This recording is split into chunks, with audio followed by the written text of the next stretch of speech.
Right, so I have returned once again today to deliver yet another episode of Sangatsu No Line, the second season, episode 3. And as we know, it is kind of getting to the point of very serious now. Of course, it's a very serious part because you read the manga. If you read the manga, you kind of know what's coming up. Like the arc we're going into is quite heavy. It's a very heavy arc. Like it's kind of one of those ones that it's got a lot of emotion to it. Like very, very lots of emotion, but amazing character development, I must say. So that was pretty loud, actually. I actually realized at my end as well. But YouTube sometimes mucks up my levels on my microphone. I have zero idea why. I had to figure something out with that. So yeah, that's what we're heading into right now. But last week's episode was actually kind of masterfully done, because we got Goto's slight redemption arc, I must say.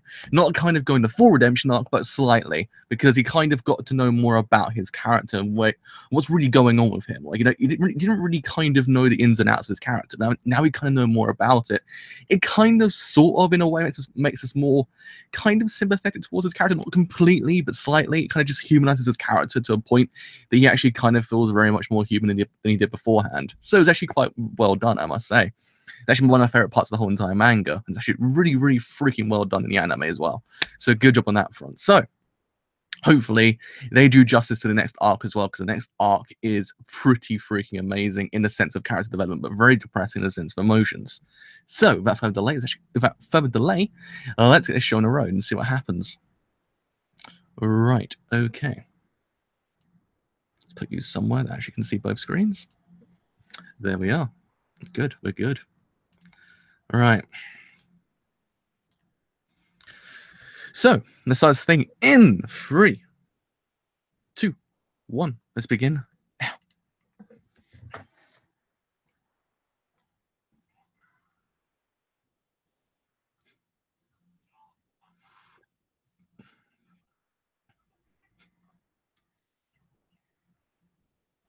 I've missed these two.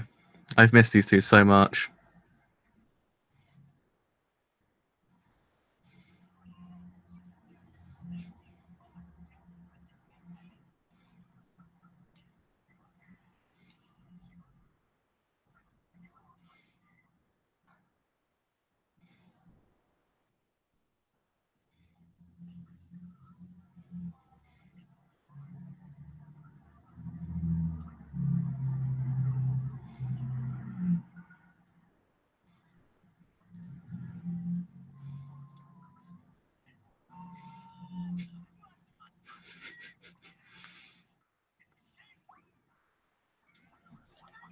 It's just so goddamn cool. Like, you can never imagine them not being there. Just so amazing, the characters.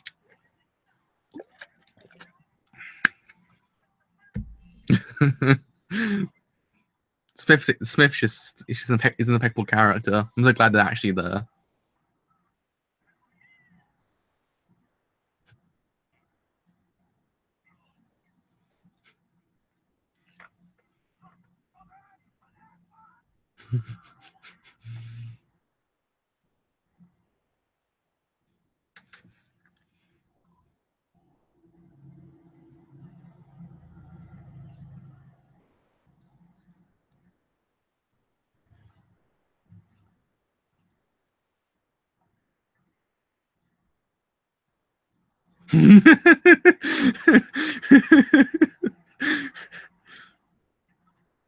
Oh, bless Shaft.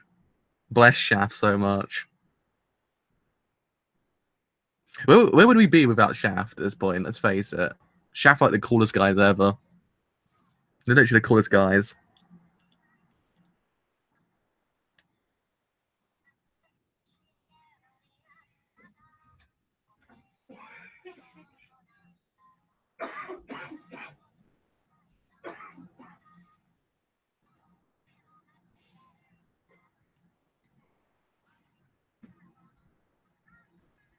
It's true, they are the messiah of anime. Like, they literally are the messiah of anime. Without them, we're literally being like some kind of future without good shows. It is true. We don't deserve Shaft as a collective. We do not deserve Shaft. They're too good for us.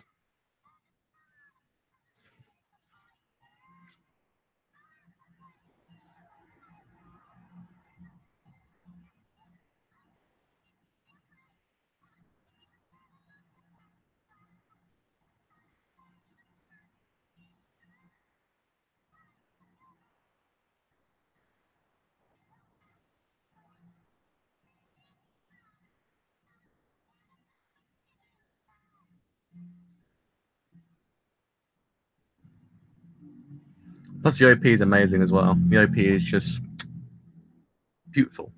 Beautiful.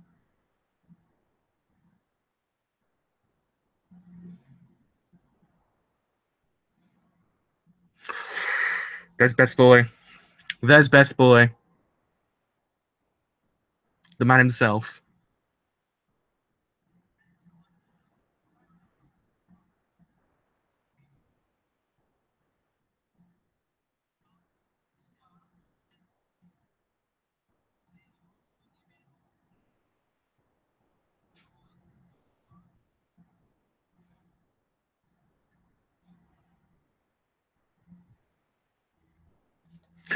I wish I was that cool.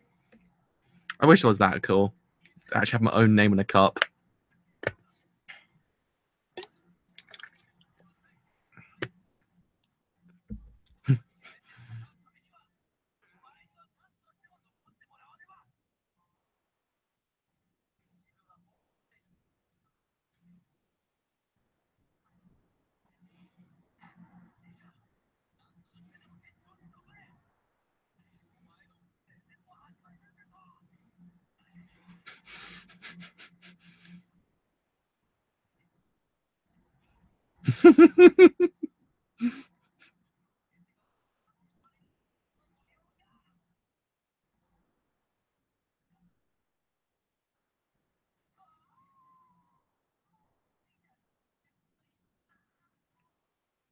We don't deserve Nikaido. He's just too good for this world as well.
We don't deserve Nikaido. He's just too good for this world.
Why is Akari so good? So good. Why is Akari just the best person ever? Akari is way too good for this world as well.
It's like, please, just Shaft. You have to stop it. You're getting too much for your own good at this point.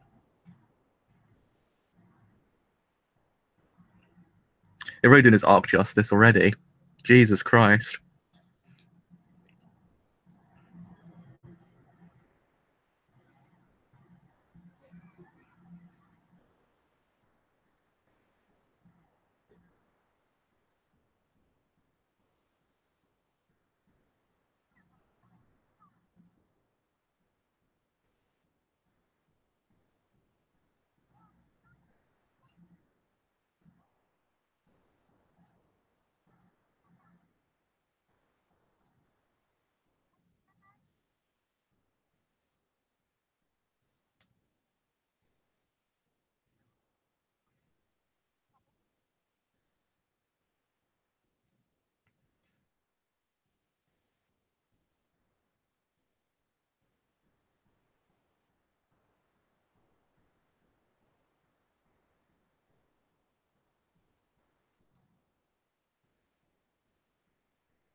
Yeah, that was.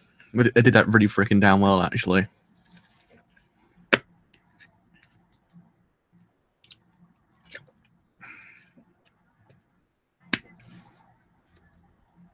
It was extremely well done. I was like, damn, you actually did that perfectly. You did it actually even slightly better than the manga. It's like, damn, son, Shaft, stop.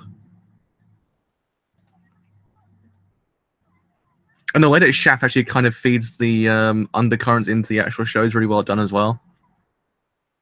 The idea of how it kind of does the darkness with the kind of light is actually really well done, because certain shows can't ever balance the actual the darkness between the actual happiness. But this show does it really damn well because it kind of just eases into it.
That was amazing fade to black.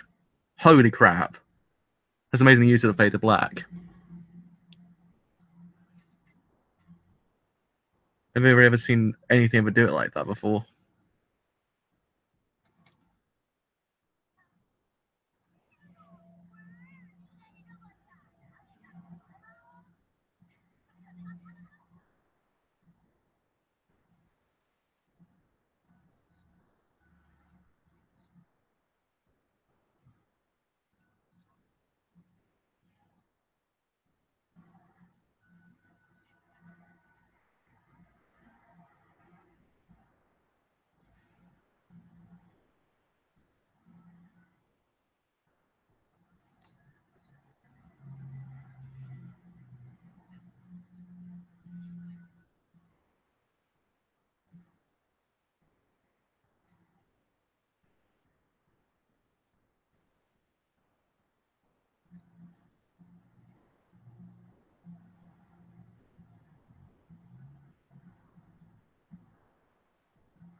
This episode's amazing. Like, goddamn, they're doing this so freaking damn well.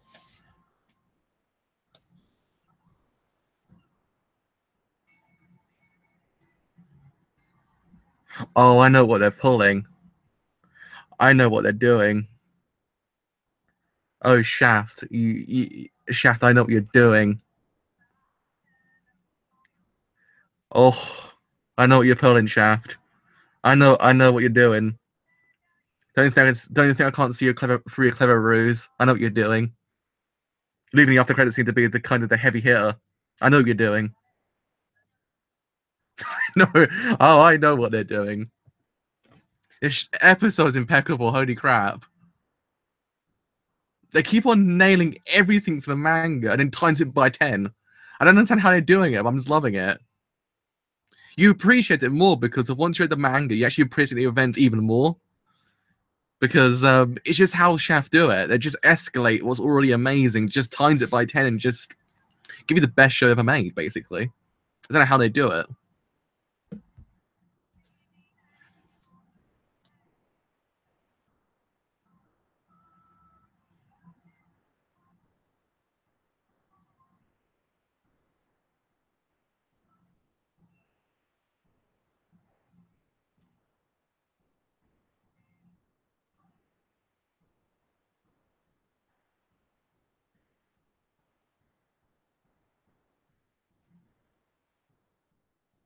Yeah, they're doing this.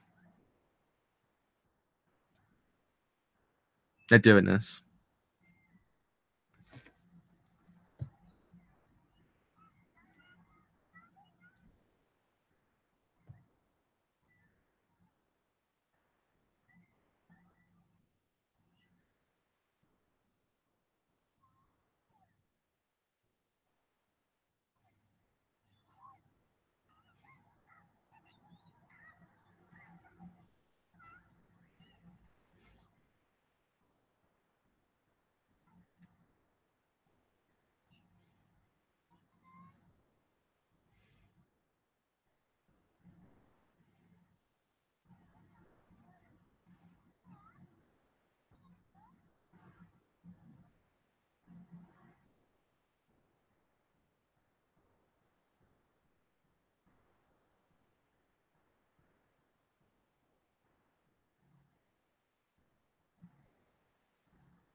Why does kind of Hanizawa's voice make me cry?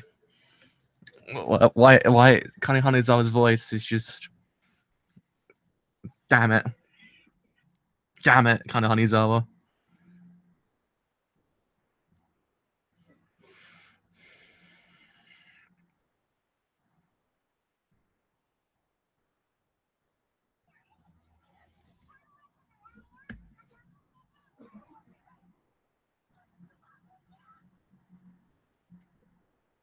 Oh man, okay, all right.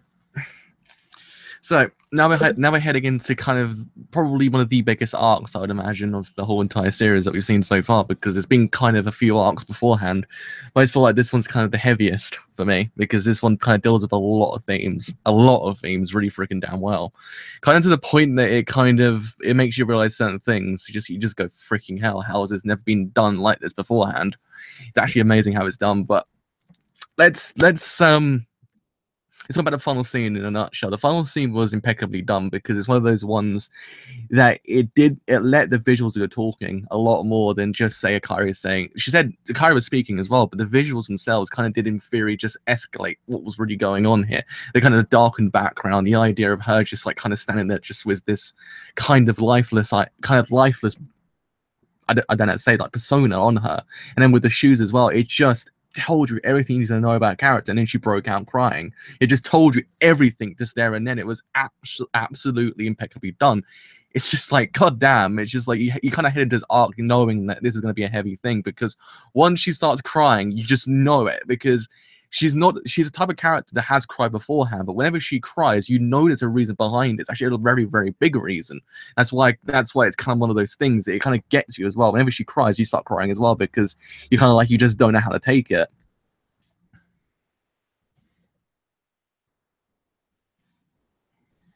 I will read the next arc. Don't worry. I was gonna wait until it hits chapter 60 before I carry on the manga, because I've actually kind of got to 73, so I've actually kind of hit the good part of the actual the stopping point that actually kind of allowed the anime to carry on a little bit, then actually go read the manga again.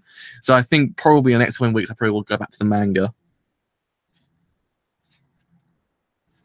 Yeah, it's one of the other things I actually kind of noticed as well. The fact that Ray knows how to read the situation as well, because he actually already knows it. He doesn't really know the situation, but he's seen her cry, so he actually knows at that point that something's really going wrong with her. Oh, really? That's actually kind of neat. That's one of the things I actually kind of like, the fact that Ray just knows, like, damn, there is something going on here. It's very, very big. I mean, Akari already knew there was something going on beforehand, because she mentions the fact that, look, is there something going wrong with her, because is something going on at school, because she's not eating, what's going on here? So it's a sort of preemptive idea this is actually happening. But how Ray basically didn't say anything. He was just like, oh, I know what's going on here. It's one of those ones. It's a shot that has a lot of meaning to it, because it kind of brings back what happened beforehand when we actually saw her crying. It's actually one of those things that he's actually becoming a bit more observant as well. Like, he actually begins to actually really understand people as well. It actually kind of then feeds back into the whole entire idea of his past.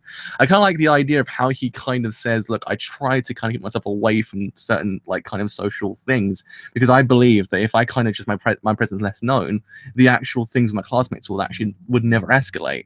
It's one of those philosophies I actually kind of went to myself. If you look at Hina's kind of situation, not actually going to spoil anything, it kind of makes you think that not even then it was actually kind of a good idea. Like, it's never how you deal with the thing. It's kind of what happens, really. Like, because you can find different ways of kind of dealing with certain things, but there's never a way to escape unless it stops, if you get what I mean. It's one of those things I actually kind of liked. It was like a nice exploration. I don't think I mentioned them in the manga streams. I just kind of picked up on it just now. The fact that Ray was kind of saying, look, I kind of kept myself away so it wouldn't escalate. But then you kind of look at Hina's situation, kind of like, is that kind of the answer, though? Because it's his way of dealing with things. It's kind of one of those things. He's got his own way of dealing with things. Same thing with Hina. But it's kind of a nice contrast, which I think this arc actually kind of does in Fury pose this idea, this contrast between Hina and Ray's character. In certain situations, it kind of in theory allows Ray to grow, while Hina kind of goes back to where Ray was beforehand. It was kind of one of those things that's really nicely explored, but I kind of get into it later when it happens, because it's a nice way how it contrasts the characters, like how it's kind of allowing one character to grow, and one character kind of receding backwards, kind of into the original state of the original character. Actually, kind of it's a neater way of exploring the characters, I think. But yeah, I like the exploration of the past once again, because it kind of brings back into question the idea of kind of Ray's kind of reason for being there. That whole entire thing of, he doesn't actively look to be the antagonist of this world, but he kind of inadvertently falls into that category, because he's not doing anything wrong per se. Like, he's not really actively doing anything wrong, but he's in theory destroying a family without really realizing it himself. Until the very last moment, he's like, Christ, I'm doing this, aren't I? I'm like them, aren't I? He uses the idea of the birds. It's one of those things I actually kind of liked, because he's never actively looking for to be an antagonist, but the world's kind of shaping him to be an antagonist because of the situation he was in. Like, he's technically not trying to score points, but he's just helping out. And it's kind of depressing when you think about it, because he's just doing his own bit, but it's actually kind of in theory eclipsing everyone else, which then kind of makes the whole relationship between him and everyone else ever more kind of just not great. Like, it's one of those things that kind of like, it's depressing because he's not doing it on purpose. He's kind of just there in a way, which kind of sucks, because it kind of just doesn't allow him to find a place where he belongs. And so he actually finds Akari, and that's where he actually finds a place he belongs, because there he kind of finds a purpose. Actually, is kind of one of those things I actually kind of liked. I thought it was a nice way to kind of allow him to kind of feel like as if he's actually kind of wanted. And even now with the whole thing with the group as well in school, it just shows that he's actually got a place now he actually can go to and actually kind of feel as if he's welcome. which then allows for Rey to grow as a character, because one of the things that season 2 will deal with is actual Rey's development. The Rey's development is actually phenomenal for its whole entire season. Like I'm up to 73, I believe, on the chapters in the manga, and it's impeccably done how much that character grows. Like he's just he grows. He's still got the kind of the personifications of what he's had beforehand. He hasn't really fully kind of got past certain things, but it's sort of getting better, and I think this arc will deal with that as well. The idea of how he actually kind of gets out of that situation he was in beforehand and actually kind of finds a purpose himself. Because again, it's one of those things that a lot of people can't actually kind of get out of that situation unless they actually kind of find it themselves.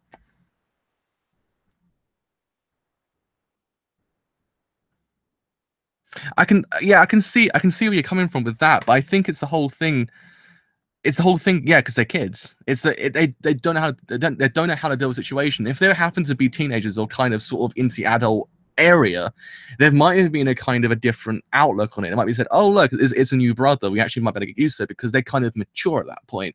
Because they're kids, they think they kind of gather that jealousy. It's like sometimes when you kind of get a little brother when you're like maybe 3 to 5 years old, you get a little brother. You're kind of like, okay, well, look, now I won't be the center of attention. It kind of kills you inside. It's one of those things. I can see where they're coming from as well, because they're kind of stuck in a situation like, look, this kid's doing all these things for my mother, kind of scoring points in my own eyes. I'm literally nothing to his family anymore. It kind of destroys you in a way. It's a valid way of looking at things because they're kids and they kind of see it this way. If they were teenagers or adults, it might be a different situation because it might be like, okay, well, look, we can actually could in theory cooperate with this idea. We're not kind of fully on board with it, but we can in theory cooperate because we're kind of a little bit more we're more in tune with the idea. Because kids, I don't know, kids kind of see someone else going to family kind of as a kind of a thing that kind of makes them less center of attention, which then kind of makes them go, well, look, what's the point of me doing anything when someone else is better than me? What's the point? It destroys self confidence, really, when you think about it.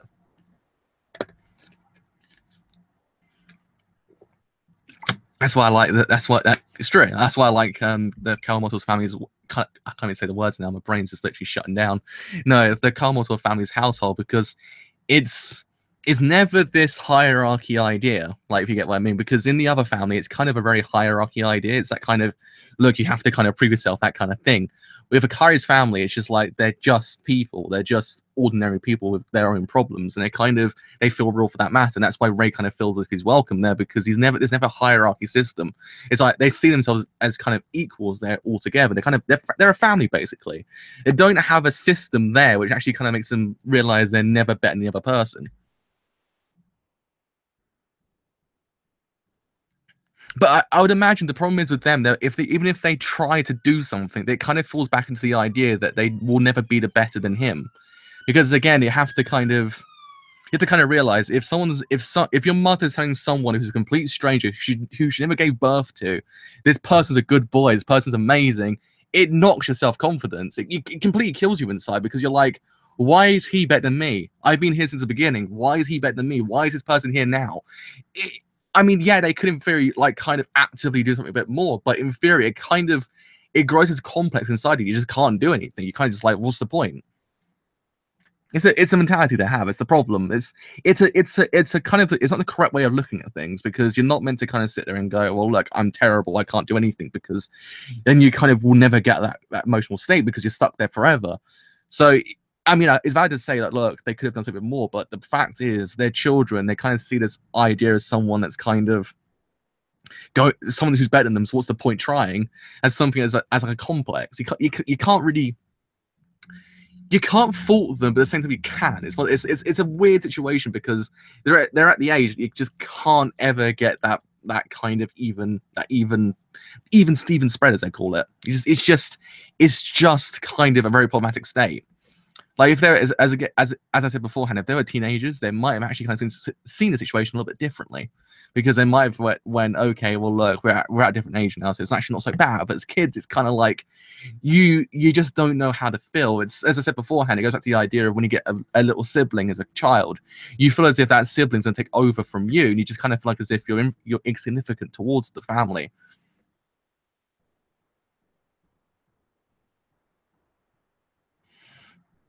That's the problem. That's what depression does to you. It saps your motivation. It's true. Like you can never ever.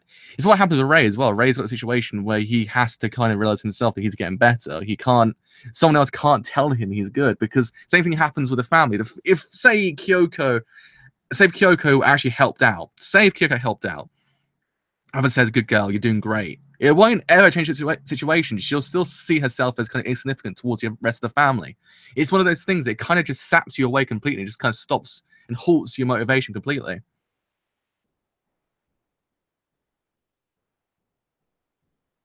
Yeah, but I don't know. It's just it's a weird thing to explain because it's kind of one of those things that it's kind of it's a gray area because it's how the person deals with the situation really when you think about it. It's never like kind of it's never so cut and dry with certain people. Some people can actually take situations even worse than others. Certain people might say, oh well, look, okay, we got a new sibling, he's helping out, it's not a problem. Others might be like, well, freaking hell, dude, what are you doing? Stop trying to score points. I mean, yeah, it's kind of like stop stop reading that situation. Even Ray could have said, like, look, don't worry, I'm not trying to do anything here. I'm just trying to help out. But it's just it's a kind of a grey area really because they're seeing this. I also put it down to the fact that dad doesn't actually kind of help either. The whole thing doesn't help. The dad doesn't help because the dad kind of in the end favors Ray over everyone else because in the end he's a prodigy, isn't he? So it's kind of like he couldn't do anything. Well, he's not really doing anything actively either to actually help the situation. He's kind of like going, well, look, you can actually improve, don't worry. But it's not helping. They have to kind of, I don't know, it's a weird and kind of a very, very, very tough concept to actually kind of grasp because it's different people have different aspects and different kind of aspirations and different way of looking at things.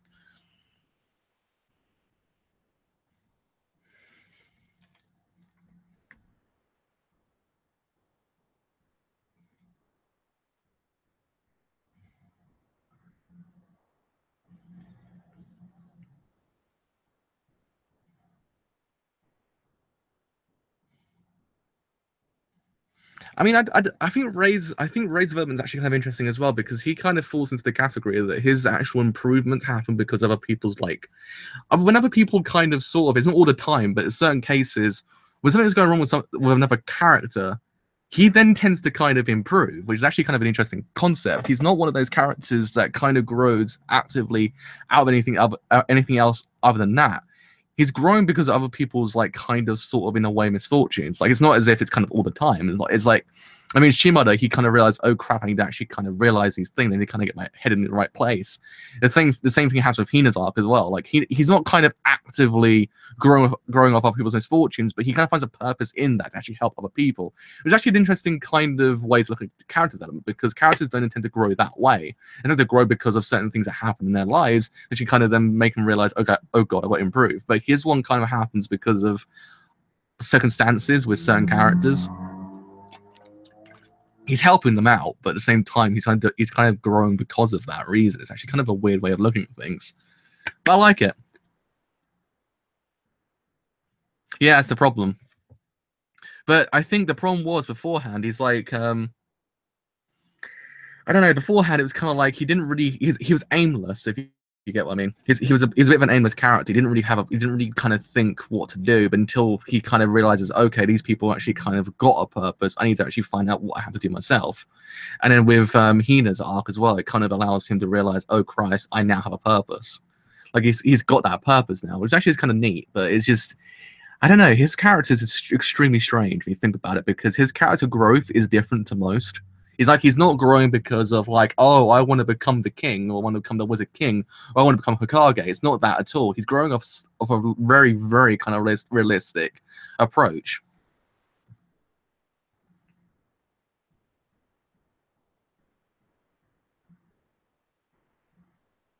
I mean, the only thing with his character as well, there were situations where he was kind of he does let his emotions get the better of him though. Like a lot of situations where he's trying to help out and trying to win and everything like that. His emotions get the better of him as well. Like he hasn't grown out of that situation with what happened with Shimada, how he kind of had his mind completely clouded. Like happens later on as well. There's one section where he goes, "Screw you," and he didn't even realize the situation. He kind of thought the worst. though it drove him to win, it was kind of the wrong way of looking at things. He actually kind of demonized a character who was very much human. And he's extremely strange because when he has a motivation to do something, it sometimes in certain ways clouds his judgment in certain cases. Not all the time. It's not like every single sentence he says is so clouded, but there's certain times when he's like, oh yeah, Rey, don't think that way, because it's not that at all. It's interesting for that reason. Because it's just like, yeah, you're not a good person. He's like, but no, Rey, he is. It's just like you're not looking at it correctly. You're looking at it a different way. It's actually not the best way of looking at things, because let's face it, that person's got a reason to be there, a reason to win. He's not actually actively looking to like kind of exploit someone's weaknesses. He's just trying to win. He can't just let that person win because he's ill. No, you can't do that. So don't think that as well. It's interesting. He's an interesting character. He's one of the ones that you want to deconstruct a lot, because there's a lot going on behind closed doors with his character.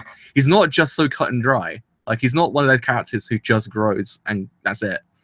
I know he gets better. He does get better. There's points where he kind of stops himself. You're like, yes, boy, you did it. But at points that you kind of like, boy, you've got to stop here. You can't do that. That's not a correct way of thinking. Not a correct way of thinking. That's absolutely terrible how you're thinking about that. But there's better points. The thing with Hina, you just realize there he's actually kind of got a lot better. Yeah, I know he catches himself quite a bit, but the problem was there's certain sections that certain emotions just get the better of him, and he actually it clouds his judgment, but doesn't actually allow him not to win. So the fact is, it makes us realize that he's not the kind of most reliable person to be a narrator, if you get what I mean. In certain cases, he's kind of an unreliable narrator. Not all the time, but he kind of is. We have a very fixed perspective on the whole entire show. So in that reason, we can't ever get the whole entire picture, which is actually a lot better, because once the actual characters kind of, in theory, then improve, it makes the whole entire experience a lot better. But at the same time, Rey kind of just falls into the category of being a very unreliable narrator, because that fixed perspective, not false perspective, fixed perspective, kind of in theory doesn't allow us to actually kind of realize, oh yeah, that character's not terrible. It's interesting. It's been quite a long time to start the series, but he's not kind of fully got there yet, which is kind of neat. It's not kind of putting all its eggs into one basket, if you get what I mean. It's allowing him to grow slowly, but at the same time allowing us to kind of realize, yeah, he's growing. It's one of those things. He's growing slowly, and now us to realize he's growing as well. We can actively see that as well. Actually, we also see a kind of, in theory, when you think about it, the Shogi Ball is kind of the main antagonist of the whole entire series. A lot of people kind of say Goto is the antagonist of the series. I'm going, no, he's not. Not at all. Goto's not the antagonist. He's actually he's just there. I mean, the main antagonist in theory is the Shogi board. Like, it's kind of it's the place that people go to actually escape, but at the same time it destroys families. It's actually kind of an interesting antagonist, because it's not a person per se. It's actually kind of a board. It's an inanimate object that actually kind of very destroys a lot of families. That's actually kind of interesting when you think about it. Like, it's one of those things that. That's why I read once before. Someone said, "Oh, Goto's antagonist." It's like, no, he's not. Because I think people kind of gather the idea he's antagonist because of what happened with Rey. I was like, really? He's like, I mean, yeah, he's not a good person, but he's not an antagonist. But I mean, dude, the main antagonist is a Shogi board. You can kind of see it straight away. Like, it's there. It's right there and set in stone. Also, kind of water is as well, sort of, in a way. But it's one of those things. I can't remember where I read it. I was like, not really. I was like, not really. I think the problem was it's Rey's perspective on the situation as well. Like, the way that he kind of got hit by Goto, and actually what happened with Kyoko, it kind of does in theory paint Goto to be an antagonist, but he's not truly an antagonist per se. He's not the fully evil person of the whole entire series. He's not kind of active. He's technically actively evil, which is it's weird with his character. It's kind of just like it's just a whole bunch of things, which makes then his kind of redemption a little bit more kind of a bit human, because you're like, okay, so that's probably a reason why he's kind of very short-tempered, very aggressive, and all those kind of things. It kind of just feeds back into that whole entire idea, which then actually kind of allows him not to be an antagonist of the central series. And then actually, in theory, the Shogi board becomes the antagonist once again, because in theory, it actually is. The Shogi board's the antagonist. because it's kind of the thing that destroys families while not actively trying to destroy them as well. It's interesting. This whole entire series is very interesting because it's like, yeah, that's the thing. That's what I think I was getting at. I'm not too sure. Like that's what I was trying. That's what I'm trying. I don't know. Kind of paint Ray as the kind of the unreliable narrator, but he technically is. In certain cases, he technically is. Like he's in certain perspectives, he gets the wrong end of the stick, which then kind of paints the situation even worse. But in theory, it isn't. It's one of those things, and I think that's why people kind of think Goto's an antagonist because of the way that Ray kind of paints the situation. When he really isn't. He kind of just he's just a kind of a very, very, very, very different kettle of fish when you think about it. He's not in a sense of someone like Hiro from Inuashiki. He's not that kind of antagonist. He's not like, I don't know who else is there I can put Goto towards. He's not technically at all like them. He's not like anyone really. He's just a person. He's just a human being basically with a lot of problems, and does not know how to actually kind of cope with said problems.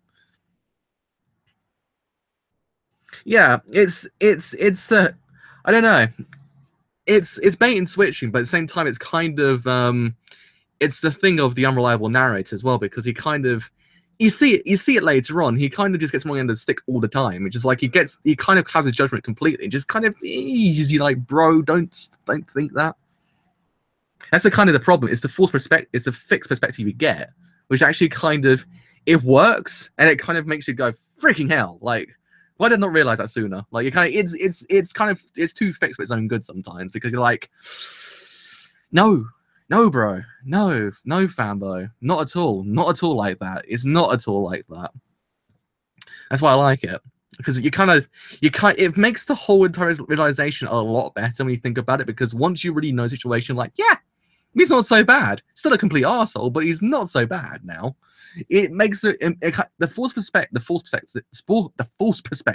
the fixed perspective allows for the actual redemption to actually be ever more satisfying, especially with Junkei's character later into the series. Like, that whole entire redemption bit is actually kind of neat, because the way Ray paints his character is kind of very, very antagonistic, but you realize, oh no, he's actually a completely good person. It's just one of those things.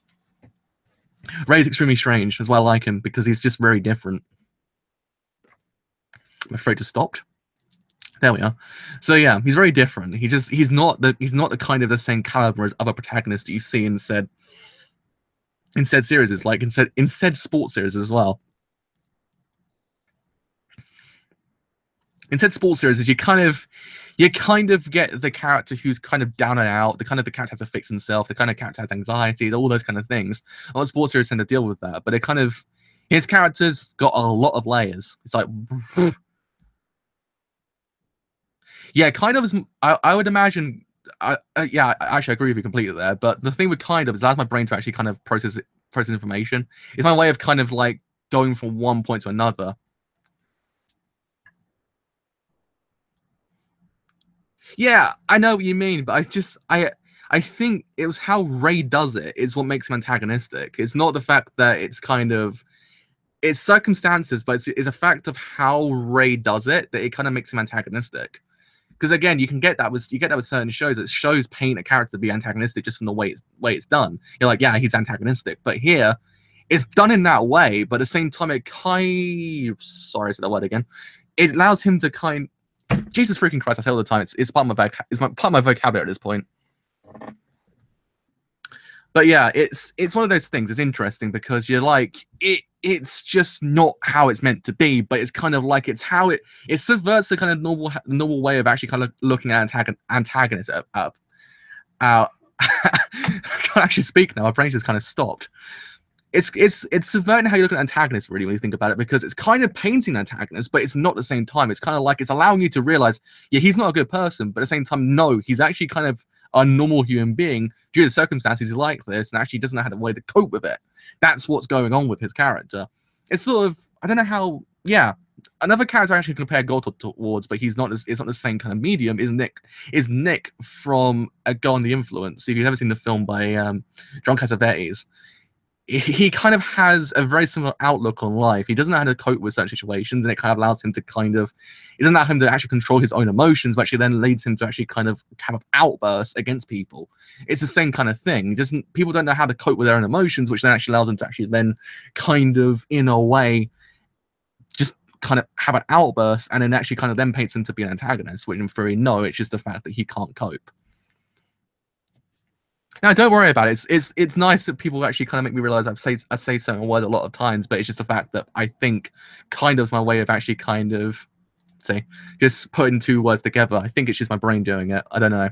Don't worry about it. It's a nice way of people actually kind of allow me to realize certain things. But yeah, I mean, all in all, I like Sangatsu a lot because it allows you to actually kind of it allows you to actually kind of just deconstruct everything you watch, because it's one of those ones you can't really passively watch it because you're not kind of getting everything you need to know about the series. Because one of those things I kind of respect people that kind of review the series in 6 minutes. I'm like, that's actually pretty good. You actually managed to condense every single thought the series actually has into 6 minutes. So there's actually quite a lot going on in this series, especially in this episode as well, because it kind of sets for a lot of things, but also kind of brings back certain plot points from the past. And that's actually kind of then feel a lot more kind of wholesome when it kind of comes together. I like it. I think it's actually kind of neat in that regard. It's one of those ones that there's a lot going on in the series that certain ways you have to you have to dig deep into the series actually kind of get the whole entire meaning out of it. I like it. It's a deep series when you think about it. On surface level, it's kind of like it's an ordinary series. Once you actually dig deep, it's kind of like, whoa, alrighty. That's why I like it. So it's one of the series on surface. It's about a guy looking to regain something he's lost. But in hindsight, there's a lot going on behind closed doors that it kind of allows the kind of thing to feel a lot more real, a lot more realistic, actually a lot more kind of better, in my opinion. It's one of those series that it will never happen again, I don't think. It's like Gintama. It'll never happen again. Once the series finishes, you'd be like, the hell do I do in my life now? It's one of those series. It's remarkable for that reason. That it's just one in a million that you kind of just realize, holy freaking hell, what do I do now? Like it'll happen after the anime ended of season 1. You're just like, God damn, what do I do now? What do I do? That's what I always say. I can never do it. I have a terrible way of never kind of being able to condense my thoughts because I have so many goddamn thoughts. I'm like, I need to actually kind of expel everything I say because I just I can't do it. It's just impossible because there's so much to talk about. Like it's the same thing that happens with my essays with certain films. I have to kind of condense it down, but I'm like, I can't do this. There's actually so much to talk about. Like, my brain just kind of can't do it. But I mean, props to you. I respect you. I did see someone actually review this series in 2 minutes. I was like, freaking hell, that's impressive. I was like, 2 minutes? Bro, that's impressive. Because, Jesus. That's the thing. It's one of those series. That's why I appreciate Sangatsu a lot, because you just know at that point it's a 1 in a million series. It's just never going to happen again. Because it's just there. And you're like, holy crap, don't go. Don't leave me again, series, because I need you. It's like Gintama as well. Gintama's exactly the same, because you're just like, bro, don't leave me. Bro, don't leave me. It's going to happen again, isn't it? Don't leave me. Like, it happens as well. I'm kind of savoring Gintama as much as I can, because otherwise I'm going to cry when it's over. But yeah. I mean, all in all, fantastic episode. A very kind of it's an episode that really sets up everything else that's going to happen later on in a very, very kind of neat and amazing fashion. Because now you got the whole thing of Hina's arc, which actually is very, very emotive. It's the point of no return, to the point that you might become yourself a bit existential, like I did as well. That's the problem. That's what I've got. I'm like, it's weekly, isn't it? Oh Christ, yeah. It's the problem you get after a while. I'm like, oh god, it's weekly. So why do you do this to me, anime? Why do you do this to me? But alas, what can one man do, as they say? That's true. We should all build a time machine. We should either build a time machine or kind of just camp out camp out of Shaft's like headquarters and just be like, show me the anime now. Like, and they'd be like, it's not over. It's like, don't care. Show me the anime now. That's what we should do. Just like live outside Shaft's headquarters and just live there and just like kind of just wait for it to happen. I love it. It's just sit outside. It's like, Shimbo, give us the good stuff. He's like, I can't. It's not over. It's not done yet. It's like, just little bits, bro. It's little bits. We just need little bits right now. And so that's how we do it. That's how we live. We live by Shaft. That's a good way to live, actually. Live by the messiahs themselves. But yeah, I mean, all in all, very fantastic episode. Very freaking well done. This team's on point, all in all. God damn it, the series is actually impeccable. I love it. I love it to bits. It's one of the most fantastic series I've ever watched in my lifetime. It's like the JoJo Part 6 and 7 of anime in my eyes. It's just so freaking good. Just can't get enough of it. Just like, just don't end. Just don't end. Don't end. But yeah, I mean, until next week, as they say. Until next Saturday, which is now 6 days' time. So yeah, I believe it's actually bonfire weekend as well in England. Yeah, bonfire weekend's next weekend. Holy crap, it's November. Jesus Christ, it's November. It's almost a year's over. Oh crap. No, it doesn't finish my birthday. It finishes the day after my birthday. No, it doesn't. The first call finishes a day before my birthday as well. Man, it's the year's almost over. Holy crap. Holy crap. But yeah, until next week, I have indeed been the driver. If you have enjoyed this whole entire stream, a very long one at that, I actually have no idea. 58 minutes I've been talking for. Jesus freaking Christ. I actually did see that. I was like, oh, volume 13 is actually out. I actually have now a reason to actually read even more on it. Get caught up until the very end and be like, oh yeah, there's no more Sangatsu now. Oh god. It's the problem. Like, you have to savor the moment until you actually realize it's over. Like, oh no, it's over now, isn't it? Oh god. That's what I'm like. Oh, thank you very much. It's actually very nice. I actually have to go and read that. Oh man, I'm on volume 8 now, I believe, on the manga. I'm on chapter 74, I believe. Now I'm on 74, so it's 100 and something chapters in total. So I can get there. Once I alleviate my kind of workload, I actually want to get there quite quickly. Which actually probably might be soon. Actually, I think I actually have to kind of sit down at one point and just like kind of just think about life and just kind of get my work done in one sitting, which actually is possible. I think might be like one of those ones that just get it done in like a mass frenzy of Red Bull and coffee. Probably do that. I will read it. Don't worry about it. I'll read it. It's not a problem. Don't worry. I'll be here one day and be like, yo, some guys got one of your mates coming today. I'm like, bro, doing it. Don't worry, it's happening. It's happening. It's happening. Sangatsu's happening. Sangatsu days don't end on my channel. They're always every day somehow in some capacity or another. Oh my god, it's Arima's greatness as well. I just realized I completely forgot. It's Arima's arc, isn't it? Arima's fantastic. I like how we always call him. We call him Arima now. He's Soya, but we always call him Arima because he's like Arima from Tokyo Ghoul. I love it. I love it. I love Arima so much. He's that kind of character you just don't trust. You're like, bro, what was going on with your character? I don't trust you. Reveal to me your secrets. Oh man, I love it. But yeah, my eyes are killing me today. I have to go see Thor Ragnarok after this. I have to go get my have to get my IRL husbando hype on a go because I've got to see that Tom Hiddleston, I've got to see that Chris Hemsworth, got to see that goodness on screen. Got to be like, bro, it's nice. Literally can't go wrong with that combo. It's an impeccable combo. So yeah, if you have enjoyed this whole entire stream as a whole, and you do leave a like, then do leave a like. Do leave a like because indeed it does help me quite a bit. If you have enjoyed what I do here, and you want to stay a little bit longer, then do leave a sub because indeed it does help me quite a bit. Until next time, see you guys later.